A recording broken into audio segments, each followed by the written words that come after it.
Welcome back to page 2 of Conditional Probability Notes. In this page, we are going to use our two-way frequency tables to help us compute our conditional probabilities. So we've got a survey here.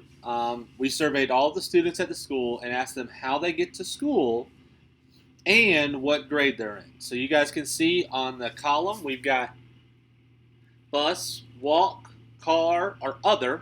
Not really sure what others are. Maybe ride a bicycle. Shout out to Max. Okay. And then in our rows, it is either 9th or 10th grade and then 11th or 12th grade. So the first thing we're going to do is we're going to go ahead and we're going to add up our rows and our columns so we can kind of go ahead and get those numbers. I probably should have done this before,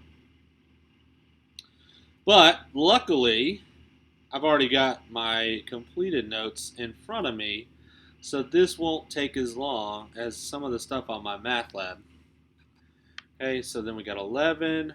Total students surveyed was 500. Those students that were surveyed, 210 were 9th or 10th graders. Can y'all read that? Let's fix that a little bit. Stupid stylus.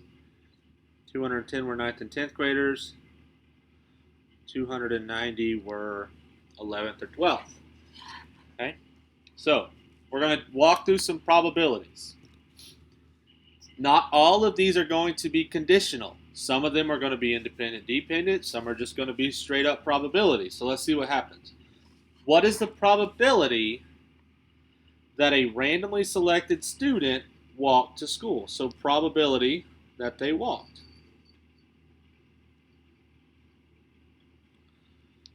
Okay.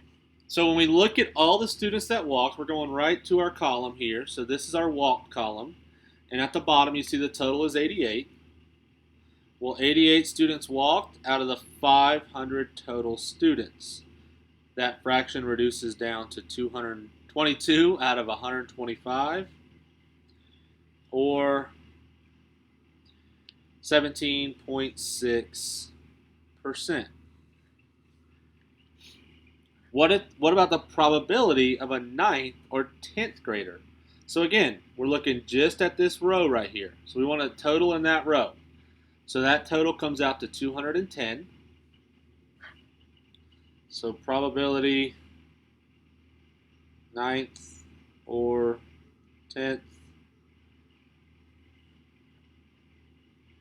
So that gives us 210 out of 500 students, because this is going from our total population. You guys are going to see in a second what happens when we have a limited population size. Okay?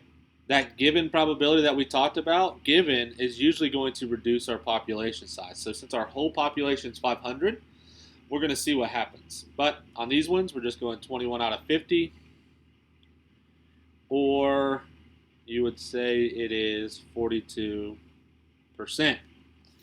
Okay, so that's our basic geometric, that's our basic simple probability. Total over the given amount. So total over what they told us the total population. What we want over the total population. Okay, now we're getting to some independent, dependent. Probability that they rode the bus, or, which means add, they are an 11th or a 12th grader. Okay, so remember 11th or 12th is kind of one. I know we see a double or there, but 11th or 12th was one row on our column. Ideally, they would have broke it down into 11th, 12th, 9th, and 10th individually, but they didn't. So we're just going to roll what we got. So probability, row bus.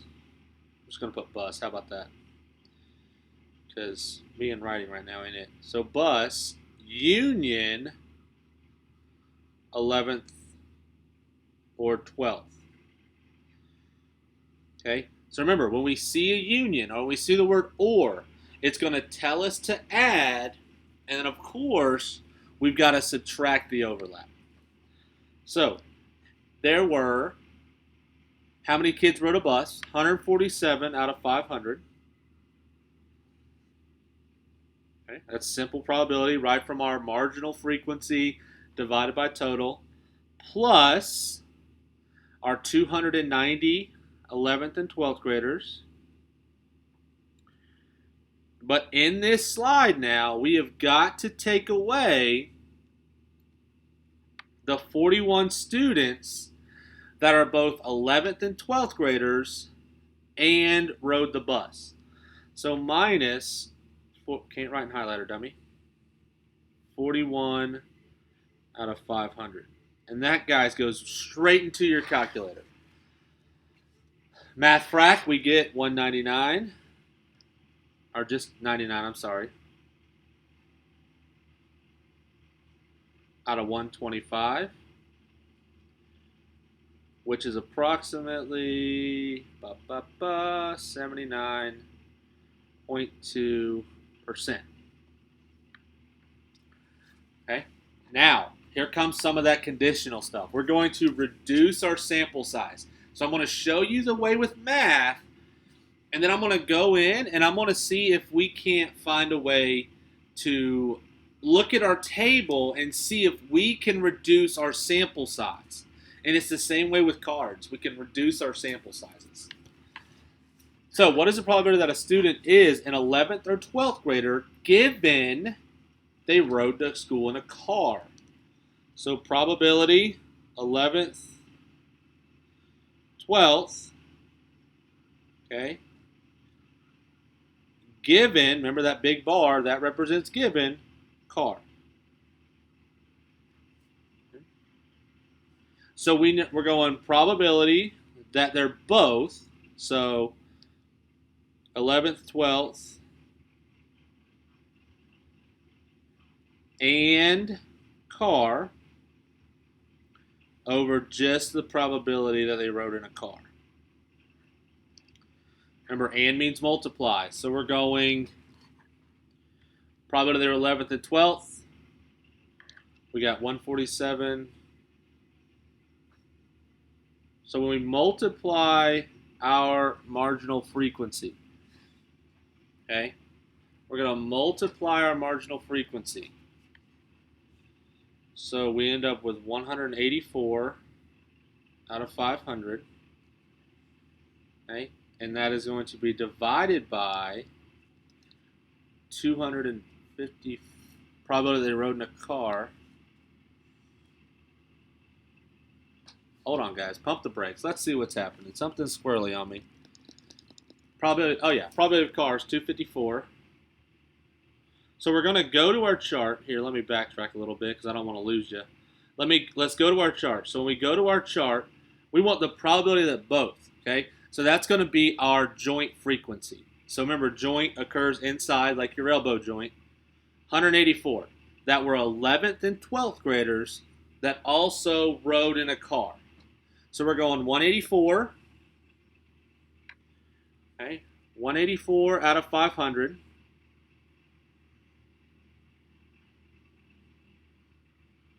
Okay, that's where the 184 came from. Sorry, I didn't mean to leave you there for a second. That's my fault. Bad, Mr. Teacher. And then probability of they rode in a car, 254 kids rode in a car. So 254 out of 500. Pop that into your calculator and math rack. We get 92 out of 127. Or 72.4%. So when we have our tables, we don't have to do all that extra work. Okay, we can just go right to our table and get exactly what we need. Okay, now, what is the probability that a person walked given they were a 9th and 10th grader? So probability, walk, given 9th/10th. Okay, so remember it's the probability of both happening on top. So walk, intersection, and 9th, 10th over just the probability of the second, or of our given event. So of our probability, 9th and 10th. So we go to our table. We want the kids that walked and were 9th or 10th graders. So that would be 30 right there in our table. Everybody see it? Yep. rolling along. Guys, remember, you can pause these if you need to. So that's 30 out of the 500 total students that did both. And then probability of 9th out of 10th was 210 out of 500. Pop that right into your calculator. Math frac, you get 1 out of 7, or 14.3%. Okay, so when we talk about our tables, they do make our lives a little easier because we don't have to do that extra math. All right, one more problem, and then I'll set you free. Okay, manager of an ice cream shop is curious as to which customers are buying certain flavors of ice cream.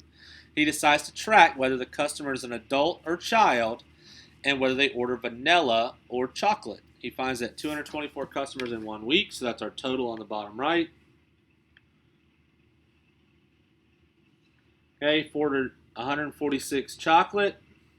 That's in our given problem. He also finds that 52 of his 93 adult customers, so there's 93 adults. 52 of his 93 ordered vanilla, so there we go. So 52. Okay, so now that they gave us these 4 numbers, they only gave us these 4 numbers, but because they gave us these 4 numbers, we can figure out who everybody else is. So, well, there's 41 left there, which means, of that 146, that leaves us 105 kiddos that like chocolate ice cream. 224 total, 93 were adults, 131 were kids. 224 minus 93. Now we can go ahead and 131 minus 105. Kids don't like vanilla, apparently. And then, of course, now that we've got that, we can add it up to be 78. So find the probability that it was a vanilla given they were an adult. So vanilla given adult. Okay, so of course we want probability of vanilla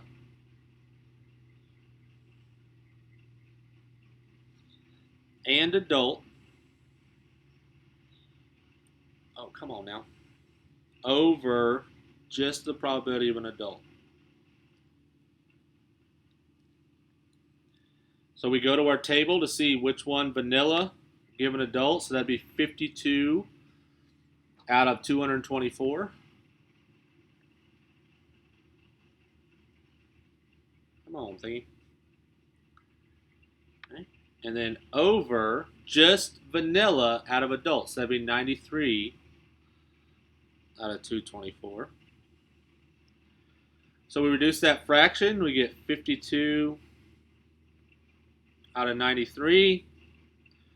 Or you could say 55.9%. Now, here's where I want you to take a look. So vanilla and adult. So if we look at adults, so if we only want to reduce our whole population to adults, that's our given, right?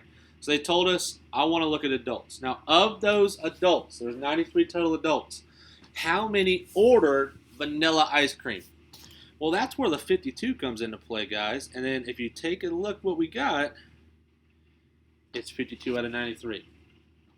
So that's, like, as you practice it more and more, you guys will start to see that that reduction in our sample space is just going to give us the answer right off the jump. Okay, child and chocolate. Probability of child given they want chocolate. So, of course, we're going probability of both happening over just the probability of chocolate. So our sample size has basically been reduced to only people who chose chocolate. So that's 146 kids. But let's do it the way we know. So 105 kids, our 125 did both. So again, we go to our table, that joint frequency, the and, divide that by just the probability of chocolate, and that was 146 kids. Math frac that rascal, and you get 105 out of 146, or 71.9. All right, this concludes our conditional probability notes. Guys, remember you can pause, rewind, go back, see whatever you need to do. But I need you guys to practice it. And if you get it right, if you get 100, great. But you can go back and keep practicing and practicing and practicing before you take your quiz.